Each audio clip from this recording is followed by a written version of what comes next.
Tupo katika Jumapili ya 6 ya kipindi cha Pasaka. Na kama tulivyoanza mwanzoni kuimba, tunaalikwa kutangaza. Tena wimbo umesema mara nyingi tangaza, tangaza, tangaza bila aibu. Mwenye kuona aibu kutangaza anampunguzia Roho Mtakatifu nguvu, kwa kuwa Roho Mtakatifu anatutuma. Leo tena ndio siku ya pekee kabisa tunapoambiwa twende tukamshuhudie Mungu katika nafsi zake tatu: Baba, Mwana na Roho Mtakatifu. Ushuhuda tunaotumwa leo kwenda kuupeleka ni mmoja kwanza katika neno la upendo. Tumesisitiziwa wiki nzima na hasa kipindi hiki cha Pasaka kwamba Mungu Baba ni mzabibu na sisi ni matawi. Tukae ndani ya hili shina ili tuweze kuwa wenye kutoa matunda. Maneno hayo yanasisitiza umuhimu wa kuwa wamoja sisi na Mungu. Si maneno ya bla bla, bali ni maneno yanayohitaji utendaji wa kweli na ushuhuda wa kweli. Maamuzi ya mtu binafsi kuamua kukaa katika hali ya ukweli wa Kristo, na baadaye atazaa matunda. Matunda unayotegemewa kuyazaa, sitegemei kwamba tutabaki kwenye matunda haya ya kawaida tunayokula, bali ni ukomavu na maendeleo ya jamii. Ni kujenga jamii iliyokomaa na inayoendelea siku hadi siku, ndiyo matunda yenyewe.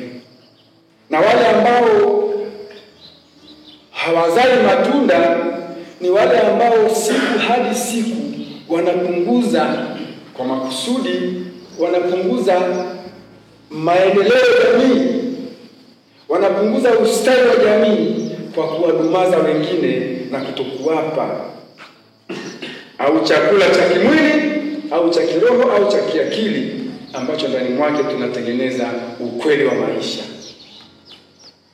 Yeyote ambaye yupo kinyume na hayo anaidumaza jamii.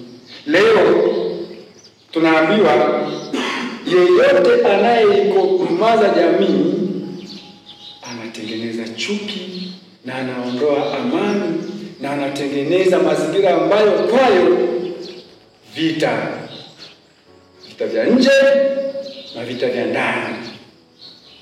Injili leo imetuambia mtu akinipenda, ni mwendelezo wa ile kwamba tukiwa kama matawi ya shina tutakaa pamoja na hilo shina. Na ndivyo ilivyo na logic ya kawaida. Ukiona tawi halizai, unaambiwa ulikate na ulitupe. Ndio kusema kwamba yeyote asiye na mafao katika ustawi wa jamii tunaambiwa anapaswa kuondolewa, kwa maana kwamba anajiondoa katika ile. Mtu anayezaa ni yule anayebaki. Kumbe tunaelekezwa kubaki katika shina hilo ili tuweze kuzaa matunda. Lakini leo tunaambiwa sasa, mtu akinipenda atalishika neno langu. Ni mwendelezo wa huu ujumbe. Na akilishika neno langu, Baba yangu atampenda. Kumbe tunarudishwa katika uhusiano wa Mungu na binadamu. Sasa tukiongelea kwa ujumla hivi linaonekana kama ni maneno tu akufikirika, lakini leo tunaambiwa mimi nikimpenda Mungu au nikilishika neno la Mungu, nikishalishika, Baba mwenyewe ambaye ndio Mungu atanipenda. Au wewe ukilishika neno la Mungu, ukishalishika, na utaniambia maana ya kulishika ni nini? Ukishalishika, Baba mwenyewe atakupenda. Ndivyo ilivyo kusema kwamba mafundisho yanayotolewa shuleni, mwanafunzi asipompenda mwalimu wake, hata lile fundisho, lile somo halielewi. Kwanza kuna hayo mawili. Kuna mahusiano ya kushika na kupenda. Hapa tunaambiwa ukinipenda utalishika neno langu.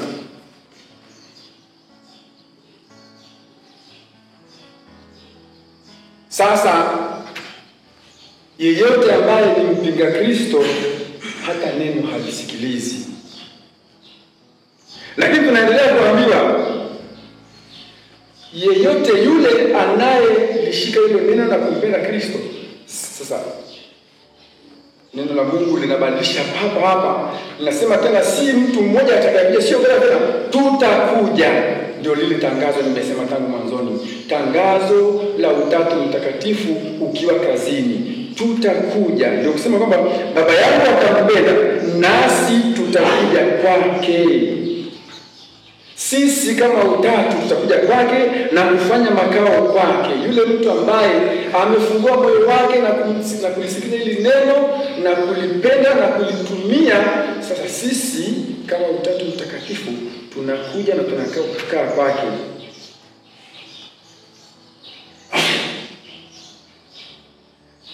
Na Yesu akiwa anaongea anasema maneno haya si ya kwangu, si yangu, bali ni ya yule Baba aliyenituma, ambaye yeye anajua kwamba yeye ni mtu. Akiongea yuko mtu Mungu, lakini anaongelea akisema kama mimi ndani mwangu, katika mimi ndiye Baba aliyenituma, na tunaendelea kusema kwamba tutakuja mimi na Baba. Lakini mwishoni kabisa anaongezea akasema, hayo ndiyo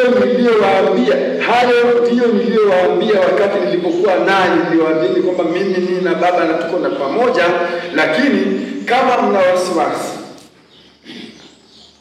mkiwa na wasiwasi kwamba hayo hamjaelewa vizuri, sasa anakuja na ile Utatu unakamilika. Msaidizi, Roho Mtakatifu, ambaye Baba atampeleka kwa jina langu. Kumbe hatoki pale, naye anajiuliza kwa jina langu atakuja kuwasaidia. Amani ninawaachieni. Haya maneno msisahau ni yale maneno ya Yesu aliyokuwa anaongea wakati ule wa kuagana. Na mara nyingine yanaonekana na yanasadikika kuongeleka wakati ule wa karamu ya mwisho anapoaga wanafunzi wake. Na leo anawaambia amani na waachieni, amani yangu ninawapa. Si tu amani, bali ni amani yangu. Na mnamjua anayesema ni nani?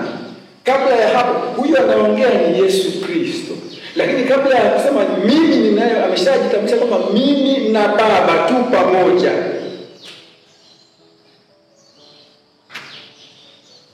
Na akatuambia kwamba niliyowaambia atakuja Roho Mtakatifu, sisi tutakuwa kwa Roho Mtakatifu atakuja kuyakamilisha haya, na kwa pamoja sisi tutakuja kwao kama utayashika haya. Sasa anawaambia amani yangu na wapa. Anaposema yangu, tayari tunajua kwamba nyuma ameshatujumlishia wote watatu ndio wanaoongea. Kwa hiyo amani yangu ninawapa, na ninavyowapa sio kama ambavyo wanawapa hawa wa ulimwengu. Tunasema amani wanayowapa walimwengu ni amani yenye maslahi binafsi. Tunafahamu neno amani katika hali ya kibinadamu, katika hali ya maisha yetu. Tunasema amani ni kutokuwepo na fujo. Amani ni utulivu. Amani, pamoja na kwamba wengine wanapenda kusema ni kutokuwepo kwa vita. Sawa, tuchukue hivyo. Lakini kutokuwepo kwa vita nje na ndani. Amani anayotuambia hapa sio hiyo. Sio hiyo wanaopo walimwengu kwamba hakutakuwa na vita. Bali amani anayotupa anaisisitizia hapa ni amani inayomlenga mtu katika ukweli wake, aishi yeye na Mungu wake katika upendo na awe na amani. Sasa inaingia hili ya kimungu, inajumlisha na zile zingine. Kwanza yeye mwenyewe awe mkweli, akimpenda Mungu, akisikiliza neno lake na akitengeneza mahusiano yake na wengine, atapata amani. Na hii amani ndiyo hiyo anayotupa. Na sisi sio kama ile ya walimwengu, mnaifahamu ya walimwengu inavyoilivyo. Amani ya walimwengu, tukienda kila mahali duniani, walimwengu ni mazingira yote ya kijamii, yakiwemo ya kisiasa, yakiwemo ya binafsi, yakiwemo ya kiuchumi. Hayo ndio mazingira ambayo tunaongelea amani ya kiulimwengu. Ukienda kwenye mazingira ya kiuchumi, kila mtu anatetea amani yake. Anasema mimi nisipofanya biashara zangu nikapata faida kwa kukuumiza wewe, sina amani. Mimi nisipoingia kwenye shughuli zangu nikatafuta maslahi yangu binafsi nikapata chakula, sina amani. Na wewe unasema nisipofanya biashara zangu nikatekeleza wajibu wangu kama raia, sina amani. Vyovyote vile hapa Yesu anasema amani yangu na waachieni. Kabla ya neno amani anasema haki iwepo katika neno hilo amani. Kwenye siasa na kwenye yapo hivyo hivyo. Kuna wale viongozi wanaosema sisi tunatetea amani, na wale wanaosema sisi tunataka amani. Wanaosema tunatetea amani wanasema tunatetea amani yenu ninyi wananchi, na wale wananchi wanasema sisi tunataka amani. Wale wanaosema sisi tunataka amani wanajisikia hawana amani, na wale wanaosema tunatetea amani wanataka kusema kwa amani na tunaitetea. Nani mkweli? Mtu anayeomba amani hana amani, na yule anayesema amani ulionayo nailinda, nani mwenye amani au nani mwenye kusema ukweli?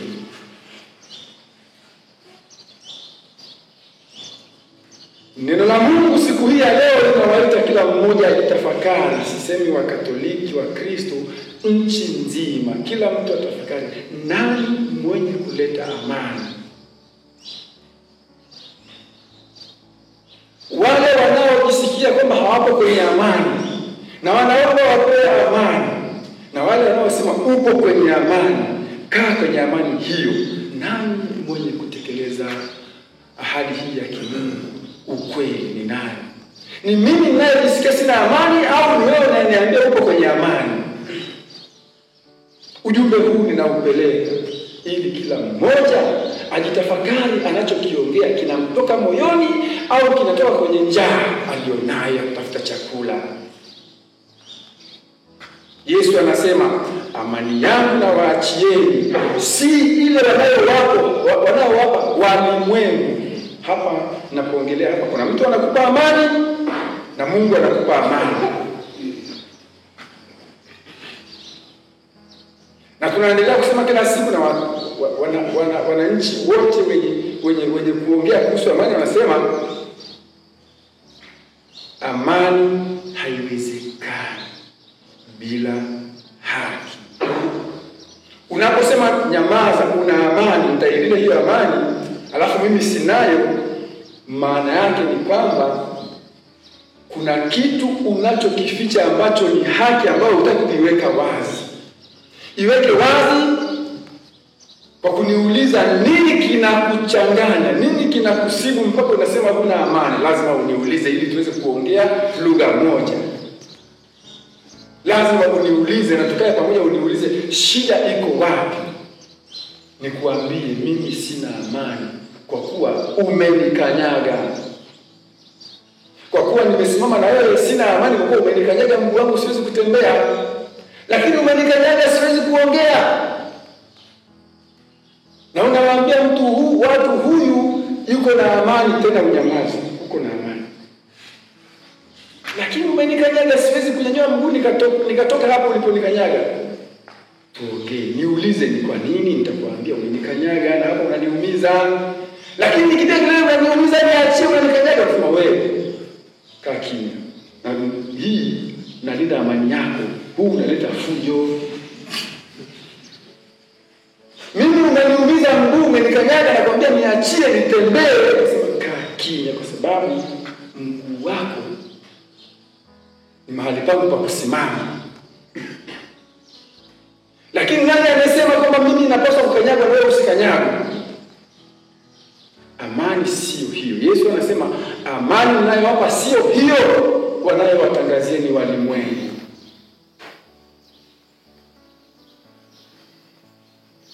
Amani ninayowapa sio hiyo wanayotangazieni walimwengu, kwa sababu anapokanyaga mguu anajua wote lazima turuke.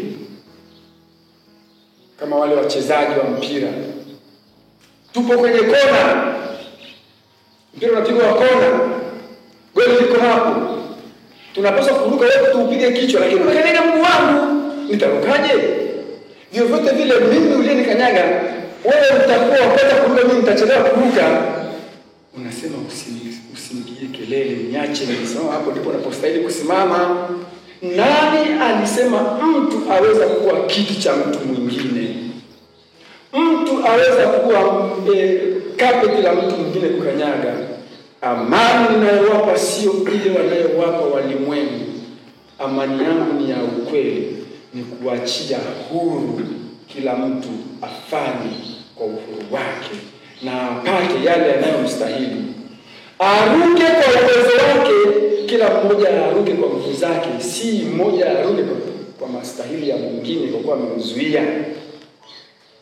Na ndio maana refa anapaswa aone, aseme umemkanyaga, achia na irudiwe. Hiyo kona ipigwe tena. Hiyo iliyopigwa sio, hata kama siongelee itakayotokea leo, naongelea yanayotokea siku nyingine. Ninaongelea yanayotokea kila wakati. Lazima refa aseme hiyo sio, lakini refa mwenyewe akiwa na yeye ni mkanyagaji, yule msimamizi akisema na yeye anakanyaga na ana maslahi kwenye kukanyaga kwa mwingine, amani haiwezi kawepo. Hii amani inayotangazwa hapa sio ile Yesu anayotangaza hapa. Basi tupokee ile amani. Anasema amani yangu na wapa. Na msikia kwamba mimi naliwaambia naenda kwa Baba. Naenda zangu kwa Baba. Tena siendi tu moja kwa moja, kwa sababu ukisoma Injili ya Mathayo 28, siwachi yatima, niko na ninyi. Siwachi, niko na ninyi siku zote. Naenda kwa Baba, nitarudi. Hata kama mnaendelea kunyang'ana, nitarudi, nitakuwa na ninyi bado. Tunapewa matumaini makubwa kwenye fundisho hili. Naja kwenu, lakini msisahau mnanipenda, haya yote yatatekelezeka. Sasa mnanipenda, mnanifurahi kwa sababu naenda kwa Baba, na mimi nitarudi tena, nitakuwa na ninyi.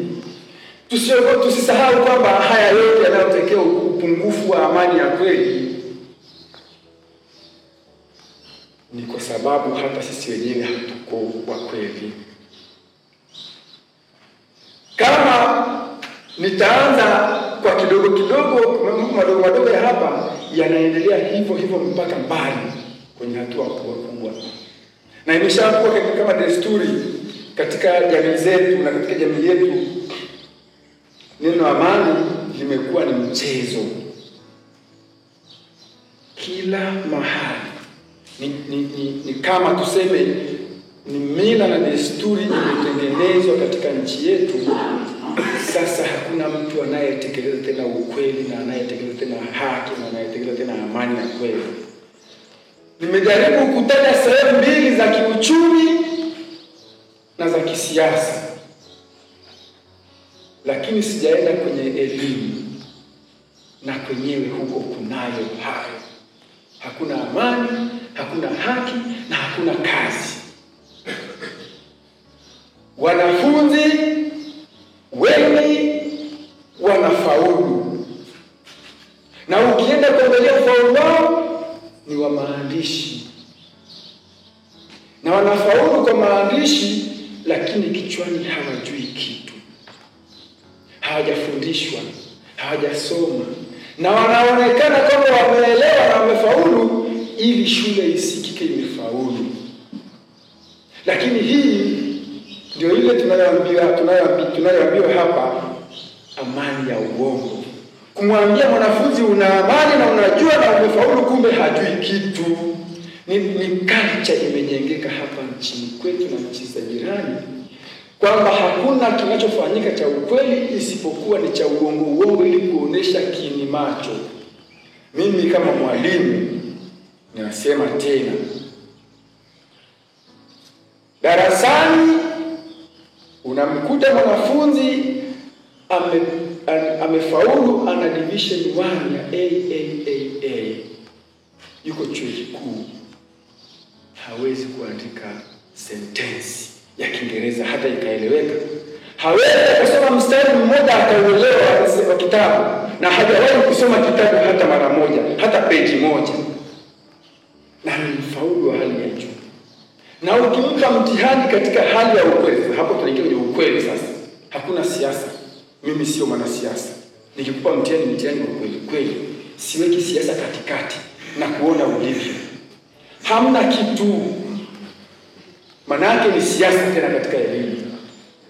Yaani hamna kitu. Wanafunzi mamia kwa mamia hawaelewi kitu chochote, na hata ukiwafundisha vipi hawajawahi kufundishwa. Wanapewa tu maswali na majibu, wanapita. Hao ndio maprofesa tunaosubiri miaka ijayo, kwa sababu ya maisha haya ya uongo na ukweli. Uongo umetamalaki na ukweli umepotea, na hili lina maslahi ndani yake. Anayefanya hivyo anataka aonekane, asifiwe. Yesu anasema leo, amani ninayowapa mimi sio hiyo. Wale wanaosoma shule za ukweli zinazofundisha na kuwafanya wanafunzi waelewe, wajue wanakoelekea, utawaona. Nimekuwa nikiwaambia wanafunzi wangu, nikitoa testi darasani kwa makusudi, natengeneza swali refu linalomhitaji mtu asome kwa akili. Wanafunzi wanasoma nusu swali, hawezi kumaliza ile swali refu mno. Hawawezi kusoma kichwani kwao, hawajafundishwa kushika, kufanya kwa juhudi, kusoma kwa juhudi na kuelewa kitu. Wao ni wanataka tu ABCD. Kwa sababu maisha yetu yametengenezwa na yanaendelea kutengenezwa katika uongo. Kutoka katika kitabu cha Matendo ya Mitume,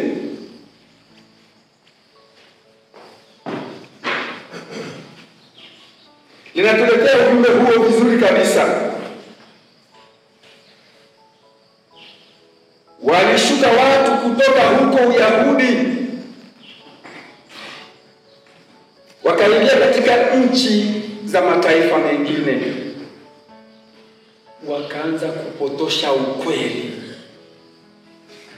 wakaanza kufundisha ukweli tofauti na ule uliofundishwa na mitume. Wakaja na fundisho la uongo. Kumbe haya mambo sio leo tu, yalikuwepo. Wametoka huko wakijua kwamba mitume wameshaenda na kupeleka ukweli, na wenyewe wanakuja na ukweli mwingine ambao si ule ukweli wa kweli. wakiwaambia ili uweze kuwa mtu kweli lazima uwe Myahudi. Hili tunalichukua kwenye hili somo lilivyo. Ili uweze kuwa mtu kweli na mtu mwenye kuamini Mungu na kuwa Mkristo kweli kweli, lazima ubadilishe mila zako uwe Myahudi. Nani alisema kwamba kuna jamii moja ambayo ni nzuri mbele ya Mwenyezi Mungu na nyingine haifai? Jamii kama makabila au mataifa. Vile vile nani alisema kuna jamii katika itikadi iliyo nzuri kuliko nyingine? Vile vile nani alisema kuna jamii katika imani yenye ni nzuri kuliko nyingine? Jamii za watu wote ni sawa. Haijalishi itikadi ulionayo, haijalishi imani ulionayo, haijalishi kabila ulimotoka na taifa lako, mbele ya Mwenyezi Mungu watu wote ni sawa. Wewe unapata wapi haki za kumwambia wewe uko chini, mimi niko juu? Kufundisha mafundisho kwamba jamii ya Kiyahudi ni nzuri kuliko jamii zingine, ninasema wazi ni upumbavu. Ndio maana mitume wanasema hivi, baada ya malumbano makubwa yao na wale wanaoleta uongo kwamba ili muweze kuwa Wakristo, muweze kuwa watu wa Mungu, lazima mtahiriwe.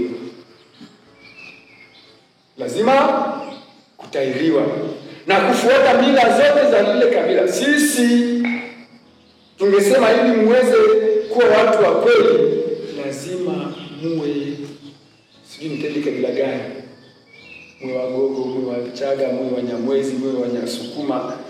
Kila mtu aseme ili muweze kuwa Watanzania wa kweli lazima muwe, japokuwa anasema Watanzania ni Wanyamwezi, basi muwe Wanyamwezi. Lakini ni utani, sio ukweli. Utanzania hauna kabila. Utanzania ni utu. Sasa katika malumbano hayo, nimewapenda sana hawa watu. Wamelumbana kweli. Na malumbano haya hapo kwenye majukwaa ya kisiasa, kama majukwaa ya kisiasa. Wale wanakuja nasema ili muweze kuwa Wakristo kweli lazima mtahiriwe, lazima mnayo mikono mpaka hapa, lazima mfanye nini, bila hivyo hamfai kuwa watu mbele ya Mwenyezi Mungu. Na mitume wanakuja wanawaambia huo ni uongo. Kweli ni kwamba ili uweze kuwa Mkristo kweli, shika neno la Mungu, ubaki hapo ulipo kama binadamu na kabila lako na lugha yako na rangi yako. Wale wanaambia hayo ni uongo. Uongo kweli huu, ili uweze kuwa Mtanzania halisi lazima uwe na itikadi hii. Ili uweze kuwa mwananchi wa halali na upate haki zako lazima uwe na itikadi hii. Anambia ili uweze kupata haki zako na wananchi wako, baki pale ulipo, fuata sheria za nchi. Ugomvi huu umeendelea katika majukwaa kama majukwaa ya kisiasa, lakini wanafikia mahali nasema sasa tufanye nini? Twende tukakae kwenye vikao, tukae na tutoe suluhisho la malumbano haya, tutoe suluhu ya malumbano haya. Ndio tunasikia wakaenda wale mitume Paulo na Barnaba, wakaenda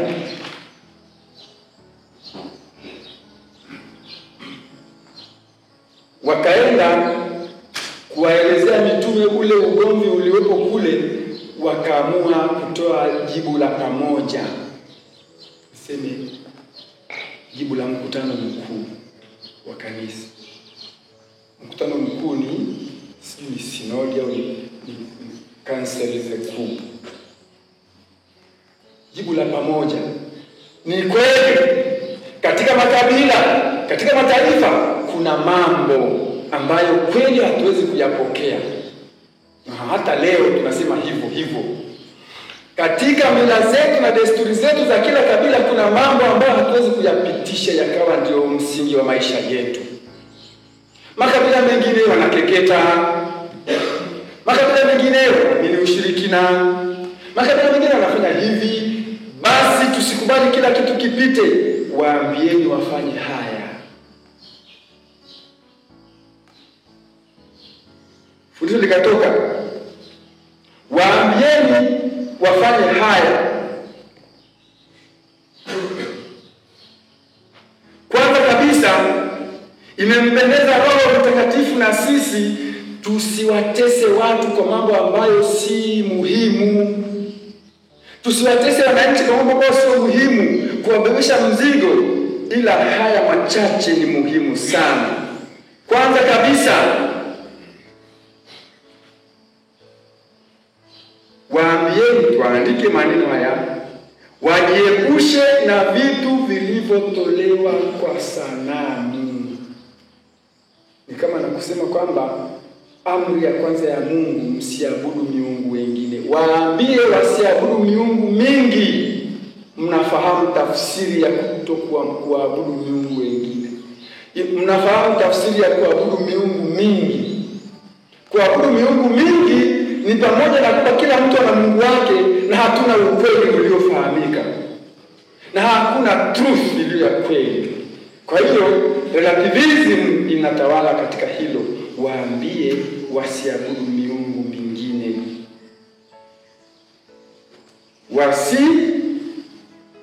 wajiepushe na vitu vilivyotolewa kwa sadaka ya sanamu. Manake wana miungu wanaitolea sanamu sadaka, waachani na huu yumba ya kiimani, wabaki kwenye Mungu mmoja.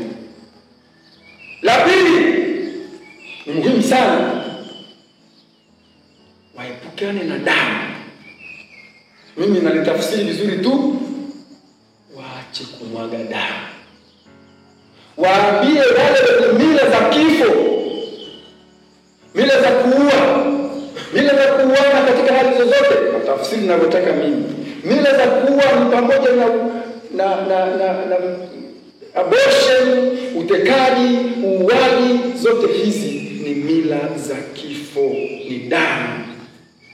Waachane na damu. Japokuwa pale sema wasinywe damu. Nini maana ya kutokunywa damu? Ni uje na tafsiri yako, lakini yangu ndio hiyo. Damu hainywewi, usiue. Usinywe damu. Hapa imaanishi kisusie. Usiue, usimwage damu ya mtu yeyote. Mafundisho muhimu, na mitume wamekaa vizuri, wanasema tamko la pamoja. Na pamoja na hayo, wasile nyama zilizosongolewa. Hii ni nyama najisi zinazohusiana pia na mambo hayo ya kutolea sadaka. Na mwishoni waache uasherati. Wameandikiwa hivyo, waache uasherati. Nini? Mnahamia moja kwa moja uasherati katika hali ya kawaida tunayofahamu, lakini hapa inasisitiza kwa kina the truth of life, na yani hapa ni msingi wa Mungu tu, kuto kumangamanga, kuto kuabudu vimiungu, uasherati huo. Na ule wa kweli, kubaki katika familia yako na ndoa salama na halali. Lakini la msingi hapa, waache uasherati, waache kumangamanga, kutangatanga. Kwenda leo imani hii, kesho ile.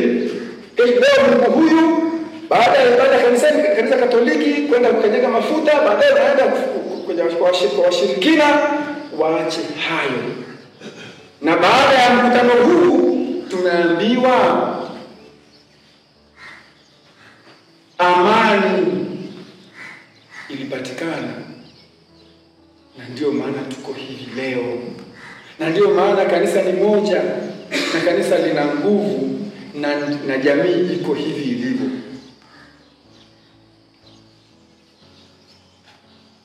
Yohane alipokuwa kule Patmos, somo la pili linatuonyesha matokeo ya jambo hili. Kule Patmos Yohane akafunuliwa katika kitabu cha Ufunuo.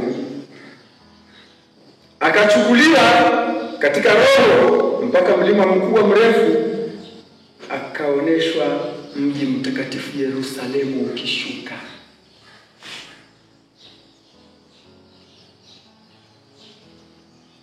Huo mji tumesomewa tukiambiwa jinsi ambavyo ulikuwa na alama nyingi za kimitume, 12 majina 12, milango 12, kila kitu 12.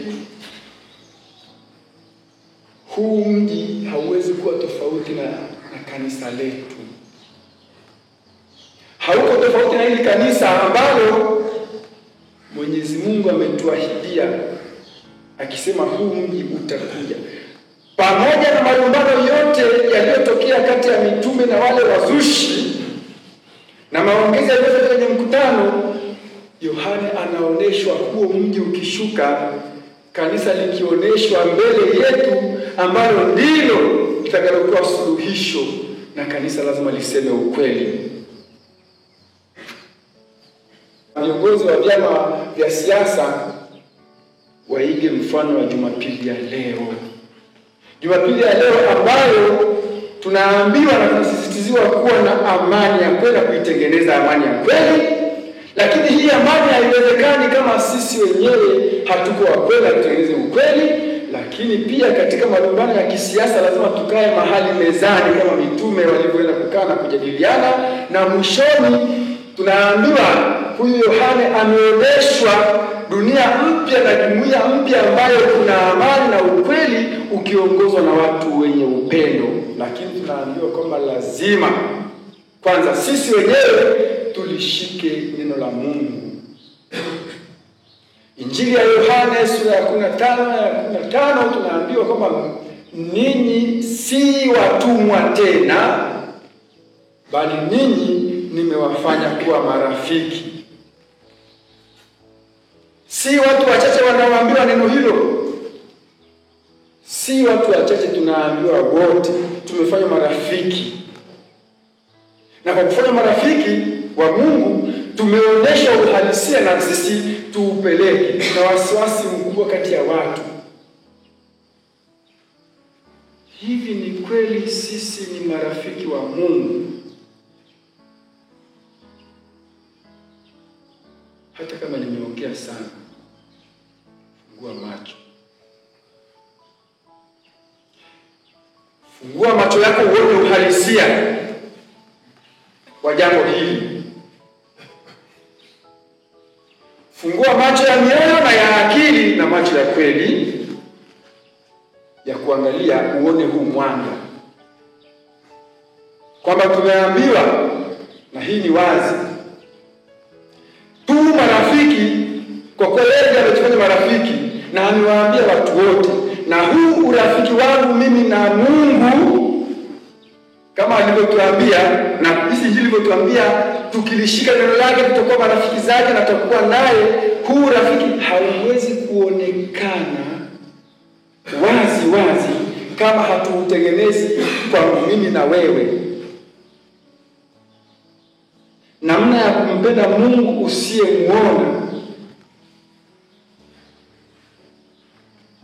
inadhihirika katika kumpenda yule unayemuona na bila kumfahamu kwa kina. Kwa sababu ni rahisi kumpenda yule unayefahamu kwa kina kwa kuwa ni mchumba wako, mke wako, mtoto wako, mume wako. Lakini mpende yule ambaye unamuona tu usoni na jinsi alivyovaa bila kumfahamu kwa kina. Lakini umpende hata kama ana tofauti za kimawazo, umpende hata kama ana tofauti za kiimani, umpende na umpe haki yake. Hii ndiyo fundisho la leo. Amani yangu na waachieni, na amani ninayowapa sio ile wanayowapa watu wengine ambayo ina uongo ndani mwake. Amani yangu ni ya kweli na tunaipokea wote. Ningewaomba tena Watanzania wote, kila mmoja mahali alipo, kwanza aombe huyu Roho Mtakatifu tuliyeahidiwa, ambaye tuna wasiwasi kwamba haya mambo ya kumpenda Mungu tusiyemuona hayawezekani. Anatuambia, anasisitiza kwamba Roho Mtakatifu atawajieni na yale ambayo nilikuwa nawafundisha atayadhihirisha yale kweli, na yatawezekana kwa kuwa tunamwamini Roho Mtakatifu, na haya tunayosema yanawezekana, na Roho Mtakatifu asimame katikati, amani ya kweli ipatikane, na itapatikana katika kukaa na kuongea, si kubishana katika majukwaa. Tumsifu Yesu Kristo.